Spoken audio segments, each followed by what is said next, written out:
Coco, you ready? Yeah. Okay, drop in 5, 4, 3, 2, 1. Drop it! Be putting that into use as we see Max spinning into the couloir, bouncing off that like it was a goal. C'était la première fois que je galérais. Ça arrive un accident, ça s'appelle un accident, c'est pas pour rien. Bam, tête pied. C'est une vraie grosse aventure. Je skiais pour prouver quelque chose et c'était horrible. T'es comme un gamin à faire des burns et tout. Je pense que ça nous a fait mûrir sur plein de points, honnêtement. Et tu continues de cultiver des amitiés fortes. That was fun!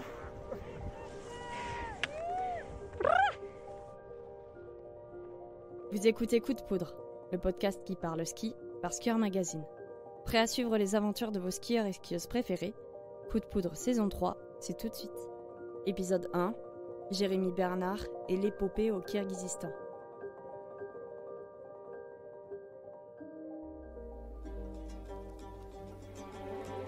There are 1,000 ways to begin a story. This particular story has its own unique starting point. Du coup, aujourd'hui, on va partir au Kirghizistan au mois de mai 2022 avec l'équipe Picture. Et donc, cette aventure elle a été imaginée par Thomas Delfino, snowboarder grenoblois, qui a pensé ça il y a 3 ans. Depuis le début, cette aventure, elle a enchaîné galère sur galère. Thomas, il avait imaginé en fait à la base partir en Russie depuis chez lui en train. Il était parti avec cette idée de rejoindre une région de Russie grâce au Transsibérien. D'abord avec le train depuis Grenoble jusqu'à Moscou et ensuite avec le Transsibérien.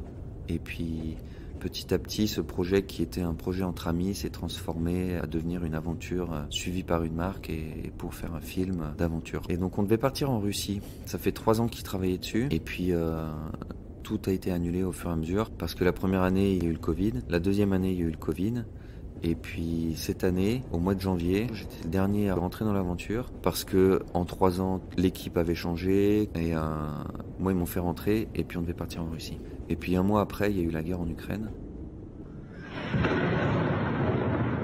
Le jour n'est pas encore levé lorsque soudain, aux 4 coins du pays, le ciel est déchiré par des boules de feu. Donc du coup, rebelote, re-annulation, impossible de partir en Russie. Et donc là, il y a Thomas qui nous sort un plan B. C'est le Kirghizistan. Il y est allé 6 mois avant avec un ami et sa copine pour faire de la montagne, pour faire de la glace, pour découvrir le pays. Il a adoré, il est tombé amoureux du coin. Et en cherchant, parce que Thomas est un gros passionné de cartes, satellites, de choses comme ça, il est tout le temps en train de regarder des montagnes à travers le monde. Et il a découvert le massif du Kokchaltou, qui est un massif montagneux à la frontière avec la Chine, donc au sud du Kirghizistan. Donc voilà, nous voilà embarqués pour le Kirghizistan au mois de mai 2022. Donc l'équipe elle est composée d'un réalisateur, Guillaume Broust, d'un caméraman, Pierre Fréchou, de 2 guides de haute montagne, Jean-Yves Fredrickson, Elias Meirou et 3 riders. Donc Thomas, snowboarder, Aurélien Lardy, skieur de pente basé à Chamonix, et Léa Clau, snowboardeuse suisse. Puis moi, en photographe. Une joyeuse équipe qui se connaît pas du tout. Même les athlètes, les riders ont jamais fait de projet ensemble. Aurèle est très jeune, Jean-Yves est très vieux. Non, je rigole. Mais oui, il y a un bon gap. Il y a un bon gap entre nous tous et on vient tous d'univers différents et ça fait une équipe assez éclectique. Et donc nous voilà embarqués pour le Kirghizistan. Donc du coup, il y a une équipe qui part de Genève et puis il y a une équipe qui part de Lyon. Et on se retrouve tous à Istanbul pour finir à Bishkek, qui est la capitale du Kirghizistan. Donc on se retrouve tous là-bas. Dans l'équipe, tout le monde a ses affaires, sauf Guillaume. C'est pas très très important. On sait que les bagages se perdent. Il est arrivé 24 heures après. Il y a juste Guillaume qui était stressé. Les autres s'en foutaient, faut être honnête. Et puis on se retrouve à Bishkek, ville... moi j'étais déjà allé au Kazakhstan, ça m'a vraiment rappelé Almaty, Bishkek. Une énorme ville avec des énormes artères, des énormes immeubles carrés.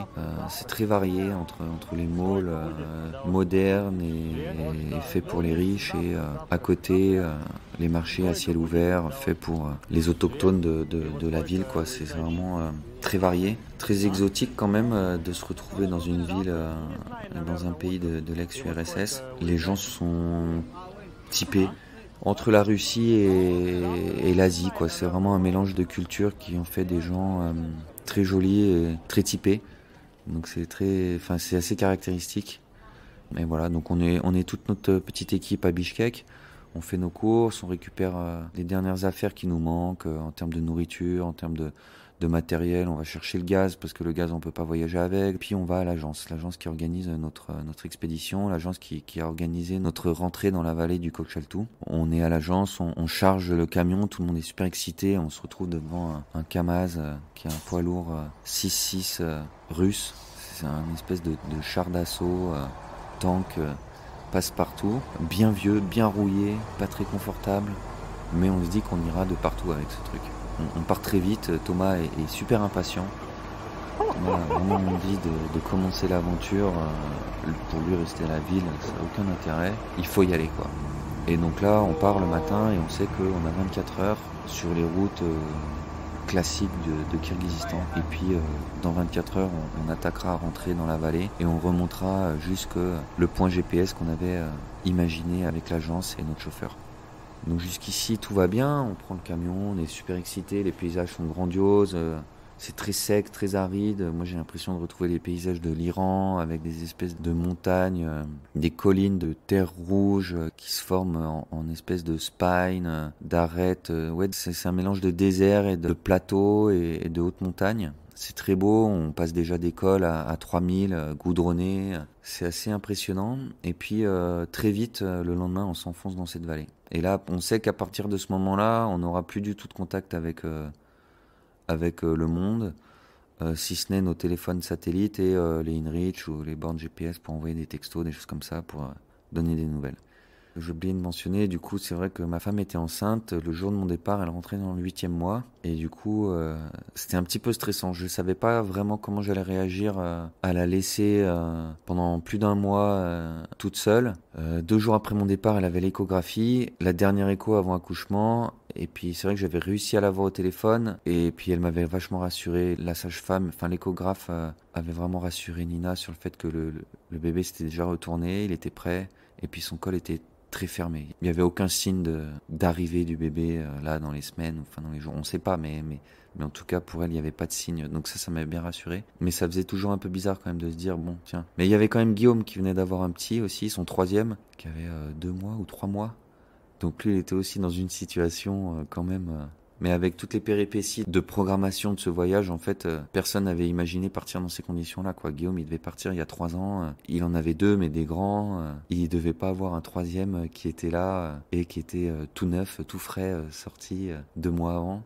Et moi, c'était pas prévu à la base de partir en expédition non plus, et voilà, quoi. Mais c'est vrai que, bon, du coup, tout s'est bien passé, c'était un peu stressant, mais tout s'est très bien passé. Nina m'a vraiment mis en confiance dès le début, et j'ai réussi à vraiment faire la part des choses. Mais c'est vrai qu'on rentrait dans cette vallée, et c'était pas possible d'en sortir rapidement, quoi. C'était possible d'en sortir, aucun problème, mais pas rapidement.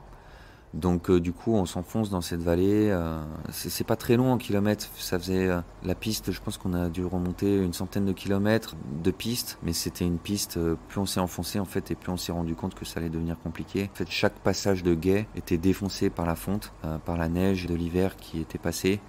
C'est un énorme plateau quand même assez haut, entre 3 et 4000 mètres d'altitude. Voilà, il y a une piste au milieu de steppes assez plates qui m'ont fait... J'y suis jamais allé, mais en fait, à des photos de Mongolie, quoi, des énormes steppes mongoles, avec cette piste au milieu, qui est l'unique point, enfin l'unique accès pour nous et l'unique manière de se rendre là-bas, parce que autour de la piste, rien n'est meuble, quoi. On s'enfonce, c'est de la boue, on peut pas circuler avec un 15 tonnes. Et ça, on va s'en rendre compte très rapidement parce qu'à chaque fois qu'il y avait des difficultés qui se mettaient devant nous, c'était des ponts pétés ou des rivières à traverser ou de l'eau qui avait emmené un petit peu de matériaux, de pierres, de cailloux sur son passage, qui avait creusé le chemin et le camion franchissait tout. Et depuis le début, on imaginait pouvoir faire des détours à côté du chemin pour pouvoir passer, quoi. Pour nous, ce camion, il était indestructible, il passait de partout. Et le chauffeur, depuis le début, il nous disait non, non, non, niet, niet, niet. C'était très compliqué la discussion avec lui parce que il parlait pas du tout anglais. Le cuistot qu'on a embarqué avec nous parlait pas du tout anglais non plus. Et il voulait absolument pas sortir de la piste dès qu'on avait une difficulté. Il fallait sortir, réfléchir. Il voulait pas du tout aller dehors. Au début, on le prenait pour un peureux, quoi. Un truc, bon, ouais, il veut pas aller off-road, quoi, avec son 4x4, avec son énorme tank. Elias, ah non, mais nous, on peut, c'est là-bas qu'il faut passer.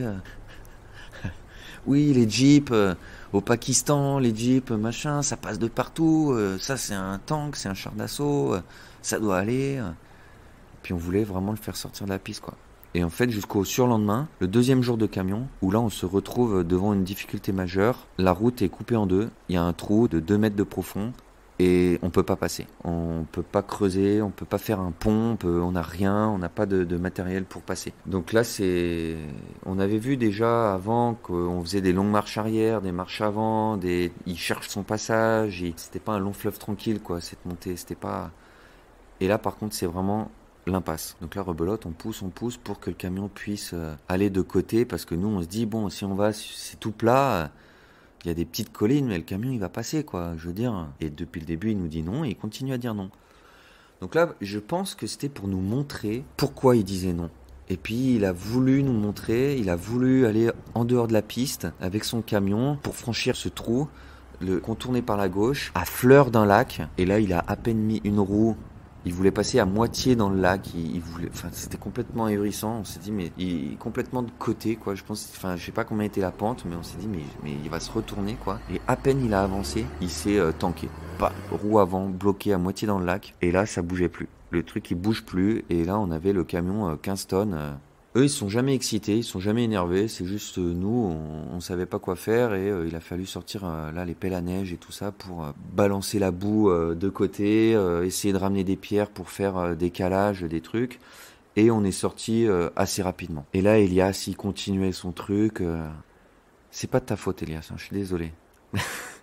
Mais il continue son truc. Mais il faut passer là-bas, il faut passer là-bas. Et donc il dit non, non, non, jusqu'au moment où il craque. Et donc là, de la première tentative où il nous a, je pense, donné une alerte, je pense qu'il a pété un plomb intérieurement. Il a dit, ils me font chier ces Français. Je vais leur montrer ce que c'est le problème ici, quoi. Et donc là, Elias devant, il guide le camion. Donc là, le camion, on le voit partir dans la pampa. Oh putain, ça marche trop bien. Ça a duré 200 mètres. Et là, on s'est tanké entre deux patchs d'herbe. Il y avait une espèce de bourbier, quoi, que de boue. Et en fait, nous, on passe à pied. Mais 15 tonnes, ça passe pas. Et le truc, il est arrivé, il s'est enfoncé. Et là, on s'est enfoncé jusqu'à plus pouvoir bouger du tout. Je sais pas, le camion, l'entrée de la caisse à l'arrière où on avait les sièges et on avait chargé notre matos, il devait m'arriver à l'épaule. Donc c'est très haut comme camion. Et nous, on était enfoncés, je sais pas, à hauteur de mon coude, quoi. Mon avant-bras, un truc comme ça. Donc on avait, je sais pas, on était enfoncés, je sais pas, d'1 mètre peut-être dans la boue, un truc comme ça. Donc un truc de 15 tonnes bloqué au milieu de la pampa, tout seul. Donc là, on était bien embêtés. Ils étaient bien énervés, les Kirghizes, en nous disant, bah voilà, on vous avait dit, quoi. Donc là, c'était la première grosse galère et on s'est retrouvés là. On était à 40 km du point GPS que Thomas avait imaginé. On s'est retrouvés là, les 8, plus notre cuistot, à pas savoir quoi faire. On avait à peu près, avec la nourriture, avec le camp de base, la nourriture du cook, plus nos liofs, plus notre matériel à nous, je pense qu'on avait calculé, on avait un peu moins de 800 kilos à transporter, donc c'était très compliqué, parce que 40 km en soi, c'est pas très loin, mais la logistique matérielle, elle est devenue très compliquée, quoi, elle est devenue très dure. Et donc là, réunion de crise. Ça faisait 3 jours qu'on était partis, réunion de crise. Il fallait trouver une solution. Bien sûr, la météo était exécrable, il pleuvait, il neigeait, il faisait beau, il faisait du vent. C'était un peu l'Écosse ou un peu la Patagonie, je sais pas, mais c'était vraiment exécrable. Et puis du coup, il fallait qu'on soit aussi raccord, les 8, savoir dans quoi on s'engageait et où est-ce qu'on allait. Parce que à la base, on devait arriver là-bas en camion, quoi. Donc, et on devait être à côté de la neige. Donc là, on se retrouvait à 40 km de notre point de chute et on savait pas s'il y avait de la neige, on l'avait pas encore vu le truc.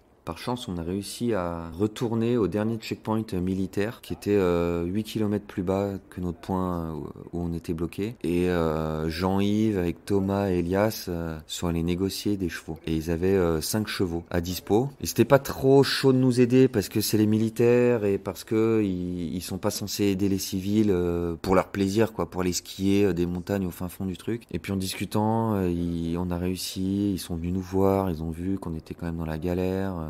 Ils ont dit oui. Toujours avec une discussion approximative parce que personne parle anglais, nous personne parle le russe. Thomas avait pris des cours de russe et donc essayait et arrivait à dire 2-3 mots, il arrivait à se faire comprendre et tant bien que mal on a réussi à comprendre que le lendemain il allait avoir 5 chevaux. Donc du coup, entre-temps, on avait appelé au téléphone satellite l'agence. Ils nous ont envoyé un deuxième camion pour sortir le premier camion. Le deuxième camion est arrivé en fin de journée, c'était 18h, là. Il neigeait, la nuit elle est arrivée. Le but c'était pas de le sortir, le but c'était de venir chercher notre chauffeur parce que à force de forcer avec le camion, il avait cassé quelque chose dans le camion. Donc ils pouvaient pas sortir d'ici sans changer la pièce de ce camion. Donc leur but c'était de repartir le lendemain matin, d'aller chercher la pièce à la ville la plus proche, de revenir, de réparer et de sortir le camion avec le deuxième camion. On a tanké le deuxième camion, on a passé toute la soirée à sortir le deuxième camion. creuser à base de pelle à neige dans la boue, creuser pour sortir le deuxième camion. On l'a emmené à côté du camion tanké. On a passé la nuit. Le lendemain matin, ils se sont réveillés. Ils ont voulu repartir. Ils sont se retankés. Et là, ils étaient bloqués de chez bloqués. Le châssis posé dans la boue du deuxième camion. Ils pouvaient plus bouger. Et nous, il y a les chevaux qui sont arrivés. Et on a dit, mais qu'est-ce qu'on fait, quoi? C'est eux qui nous amènent ici. On se barre. On les laisse tout seuls. Ils sont quand même vachement moins équipés que nous. Nous, on avait des doudounes. On a des sacs de couchage. On a des tentes. Eux, ils ont rien, quoi. Ils ont une cartouche de clope, 4 bouteilles de vodka et rien d'autre, quoi. Ils ont des pauvres bottes en caoutchouc, ils dorment dans leur camion, pas du tout isolés, sans chauffage, enfin bref, c'était dur quoi. Et Jean-Yves il nous dit, ok pas de problème, moi je monte avec les chevaux, en avance. Donc il y a 2 personnes qui partent avec les chevaux de notre équipe, parce qu'ils savent qu'ils peuvent monter en une fois au camp de base. Nous on dit, ok, les 6 autres, on monte à pied en 2 jours. On prend des sacs plus ou moins light, et on monte là-haut en 2 jours, et on vous retrouve le surlendemain. Et Jean-Yves il dit, bon ok, ben moi je monte, j'installe le camp, et le lendemain je redescends, comme ça je vais les aider. Et on est sûr et certain qu'ils sortent d'ici, et il y a quand même quelqu'un de nous qui les aide. Donc grosse logistique quand même, Jean-Yves il monte en cheval, en une journée, ils essayent de monter le plus de matériel possible, et tant bien que mal on essaye de négocier un deuxième round avec les militaires pour nous emmener le camp de base avec le cook. Donc tout ce qui est nourriture, solide on va dire, et nous on est parti que avec nos liofs pour être sûr et certain qu'on puisse quand même tenir un minimum là-bas, même s'ils n'arrivaient pas à nous ramener le cook avec la nourriture. Et donc voilà, et on est parti. J'étais pas préparé pour ça. J'étais pas préparé pour faire du trekking avec un sac à dos de 25 kilos, mais voilà, il fallait le faire. On est parti, tout le monde a pris la décision, on y va. Et donc là on marche toute une journée.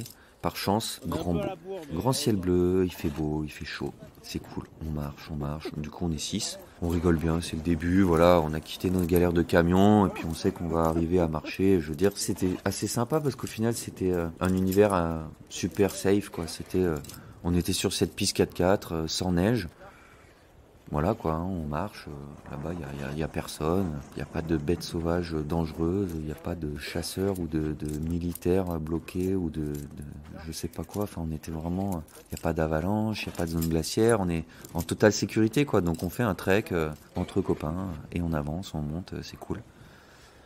Jusqu'à la fin de la première journée de marche, où là on se retrouve devant une rivière. On avait traversé quelques rivières dans la journée, là elle était plus grosse.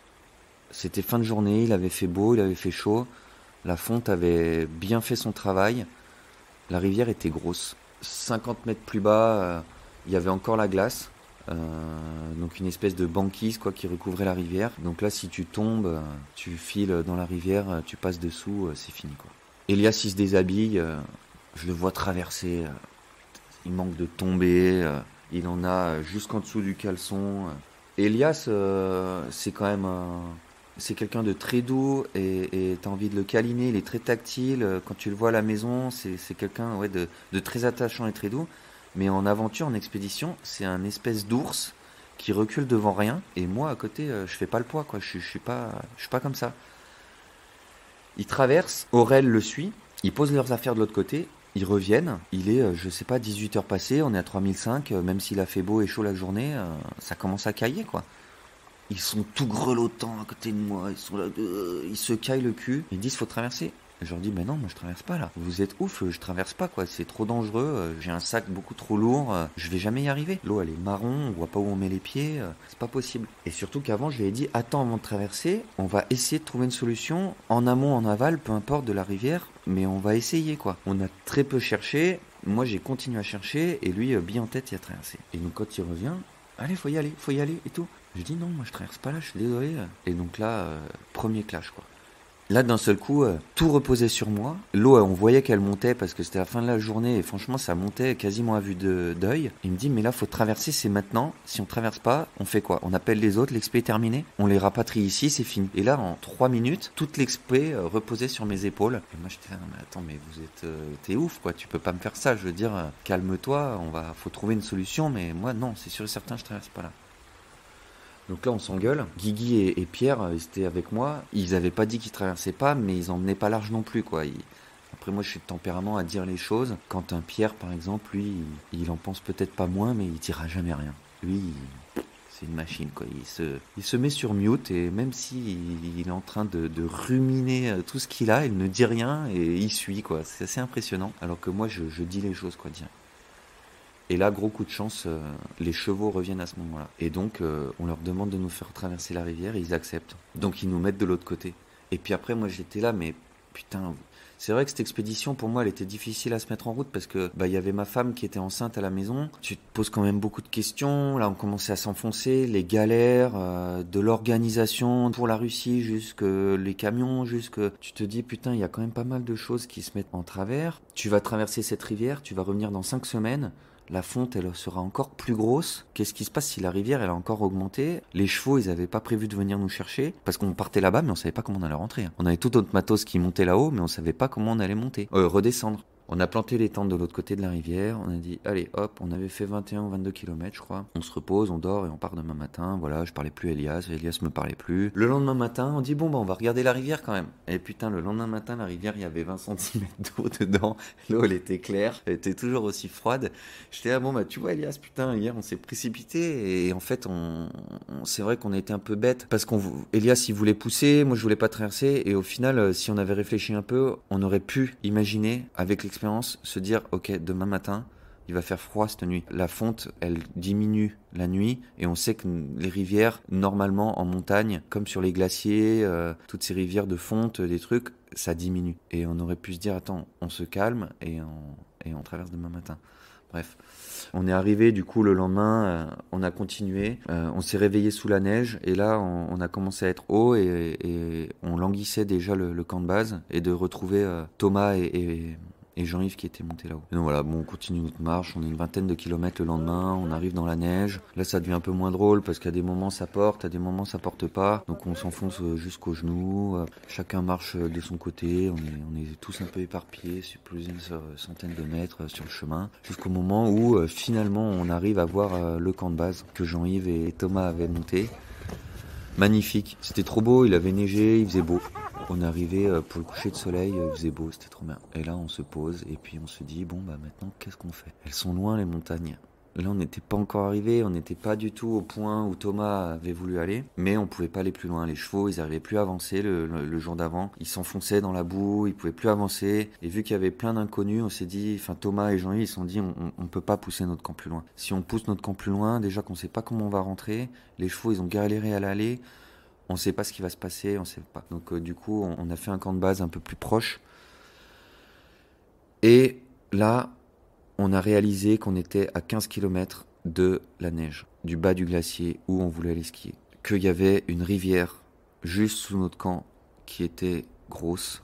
Et du coup, les jours qui ont suivi ont permis à faire du repérage. Et en fait, ça a été de la logistique du début à la fin. Je sais pas si je peux trop en raconter parce que ça va trop spoiler le film. Et ce film, en fait, c'est une aventure humaine incroyable. Moi, je suis rentré de ce truc. Déjà, ma femme m'avait pas accouché. J'étais content.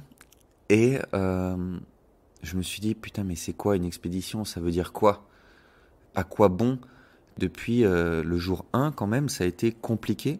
Plus ou moins compliqué, plus ou moins résolvable, on va dire, parce qu'il y a des choses qu'on n'a pas pu résoudre et il y a des choses sur lesquelles il a fallu s'asseoir pour que l'expédition fonctionne, quoi. Donc il y a des trucs qui ont fonctionné, il y a d'autres qui n'ont pas fonctionné. On a dû s'adapter du début à la fin, mais quand même, logistiquement parlant et physiquement, ça a été éprouvant du début à la fin. On a marché tous les jours, avec des sacs très lourds. Et donc là, c'était la différence entre d'un côté Elias et Thomas, qui sont des gens, je pense, tant que tu marches pas avec un sac de moins de 25 kilos et du verre pilé dans tes chaussures de montagne, c'est pas drôle. Jean-Yves Fredriksson, qui est connu pour ses aventures en parapente, notamment, qui a quand même traversé tout l'Himalaya, enfin la chaîne de l'Himalaya en parapente, en solitaire, et d'autres aventures aux quatre coins de la planète, qui a gravi... Enfin, c'est une machine aussi de guerre de montagne. C'est vrai que le niveau d'aventurier ou le niveau où tu te pousses était très différent, quoi. Mais c'est ce qui aussi a permis de pousser cette aventure. Jean-Yves, là, dans les moments de galère, c'est lui qui était capable de ramener l'équipe tout ensemble et de prendre les inputs en fait de chacun et d'en faire un espèce de mix qui était une moyenne pour que tout le monde s'y retrouve, quoi. Parce que d'un côté, il y a encore une fois Thomas et Elias, eux, ils poussent. Mais après, il y a l'équipe de prod. On est quand même les plus faibles. On a notre matos à transporter. Eux, d'un côté, ils ont à forcer et à se déplacer pour ensuite se concentrer pour leur ride. Nous, du matin au soir, on est concentrés pour porter notre matos, les suivre et quand même faire les images qui vont autour. Et ça prend de l'énergie, quoi. C'est pas juste appuyer sur un bouton et tout. Je veux dire, Guillaume et Pierre, ils ont leur truc en tête, ils savent pas comment l'histoire va se dérouler, mais ils ont leur truc en tête, ils savent comment ils veulent monter, comment ils veulent imaginer monter leur film et comment ça va sortir. Donc, ils ont des idées quand même arrêtées, ils veulent techniquement faire des choses. Moi aussi, j'ai envie de faire mes trucs. Il y a un juste milieu à trouver, quoi, dans ces aventures qui sont loin et où la logistique de transport est compliquée, quoi. L'année d'avant, j'étais au Pakistan avec Jérémy Heitz et Samuel Antamaton pour la liste Everything or Nothing. Je veux dire, on est monté à Snow Lake, là où d'ailleurs Thomas et Elias étaient passés avec Zabardast sur ce glacier-là. On est monté avec des Sherpas et ils ont réussi à venir au camp de base avec nous et on s'est retrouvé à 5000 mètres sur un glacier entouré de montagnes. Donc tout est loin aussi, mais on part en ski de randonnée. Après 2 heures d'approche, t'es au pied de la montagne, tu montes, tu descends, tu rentres au camp. Là, on s'est retrouvé sans porteur, sans rien, à 15 km de la neige, avec cette problématique de rivière à traverser encore tous les jours ou tous les 3 jours pour partir skier, quoi. Et donc moi je me suis dit, putain mais t'es allé faire ça, pourquoi tu fais ça et c'est quoi une expédition? Qu'est-ce que ça veut dire une expédition? Parce que pour certains, faut que ce soit extrême, faut que ce soit douloureux, faut se pousser. Et puis d'autres, ils font des expéditions à la maison. Je sais pas, j'ai fait le tour de Haute-Tarentaise sur 5 jours. C'est pas une expédition au Népal, mais quelque part, c'est quand même une aventure. Tu voyages en peau de phoque, de refuge en refuge, avec ta bouffe et de quoi dormir. C'est une expédition quelque part. Et j'étais un peu... moi en plus, la marche, c'est pas mon truc. Je me suis retrouvé à marcher tous les jours avec mon gros sac à dos. Et j'étais là, mais putain, pourquoi tu fais ça?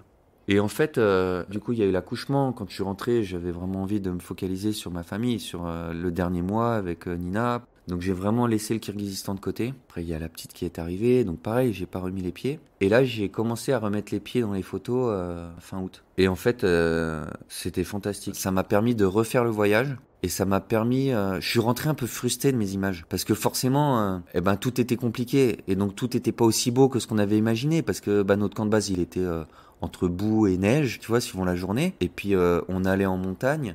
On partait quelques jours pour aller skier. Et puis vu que les montagnes étaient très très très loin, nos objectifs, ils ont un petit peu aussi diminué, quoi. On avait donc du coup le Kizi Lascar qui culminait en face de notre camp de base, qui est au-dessus de 6000. C'est une très très grosse montagne, quoi. Autant sur le coup, j'étais pas frustré parce que je voyais bien que ces montagnes, elles étaient quand même inaccessibles dans la configuration dans laquelle on était au moment T. Et que si on voulait quand même skier, il fallait qu'on rebaisse un peu nos objectifs et qu'on puisse avoir d'autres montagnes autour de nous. Donc du coup, on a quand même trouvé notre bonheur dans ces montagnes. Mais c'est vrai que on n'a pas pu faire autant que ce qu'on voulait. Et donc je suis rentré quand même frustré aussi parce que ouais, on est parti 5 semaines, on a skié combien? On a skié 4 ou 5 jours. Et donc, chaque moment où on montait à la neige, il fallait que ça marche, quoi. Mais voilà, du coup, tout ça pour dire que je me suis quand même vraiment fait la réflexion de qu'est-ce qu'une expédition, comment moi je définis une expédition, qu'est-ce que ça veut dire et jusqu'à où je suis prêt à aller. Et quand même, quand je suis rentré dans mes photos fin août, putain, je me suis refait le voyage et j'ai rigolé, quoi. Et je me suis dit, putain, quand même... Ouais, c'était une chouette aventure. C'était des galères, ok, mais c'était une putain d'aventure. Pas beaucoup de gens ont la chance de vivre des aventures comme ça. J'étais avec des gens quand même incroyables. Les athlètes, on les connaît. Ils sont très forts et ils ont démontré plusieurs fois leur qualité en tant que skieur ou snowboarder. Mais les guides, pour moi, de rencontrer Jean-Yves, c'était vraiment humainement très fort. Et là, tu te rends compte quand même que ces gens-là, ils ont fait énormément de choses dans leur vie. Et en termes d'aventure, ils sont quand même au-dessus des autres, quoi. Ils sont capables de pousser. Et l'extrême, ils savent le gérer, ils savent le faire. Et donc c'était vraiment chouette. C'était vraiment chouette. Du coup, on a marché. On a porté. On a traversé des rivières. Et on a quand même skié un petit peu. Et on est tous contents. On est rentré dans l'autre sens. Les chevaux sont revenus. Je ne sais pas par quel miracle. Et ils nous ont descendu le matériel. Et on a réussi à rentrer en une journée. Sous la pluie. Putain, ça, c'était encore une bonne galère. Sous la pluie. Moi, j'ai eu mal aux genoux sur le retour. C'était douloureux. Et on savait que le camion, il allait pas revenir jusqu'où il nous avait posé en plus. Parce qu'il voulait pas se retanquer. Et donc là, je me suis dit, mais Dieu sait où est-ce qu'il va...